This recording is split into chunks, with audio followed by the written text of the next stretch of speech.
యెహోవాకు భయపడితే జ్ఞానములకు ఆధారము అని రాయబడి. అలాగే యెహోవా ఇచ్చిన ఆహారం కూడా మనకు బలమైనది. ఆమేన్.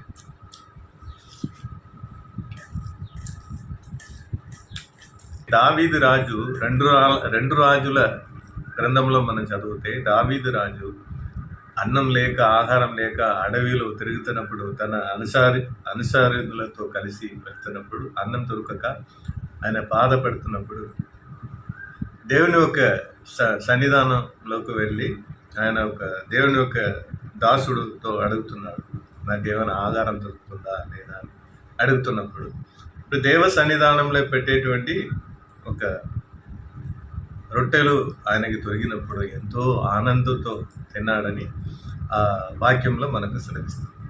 హల్లెలూయా. ఆహారం భుజిస్తున్నప్పుడు మనం చాలా ఆనందంగా ఫీల్ అవుతాం కదా.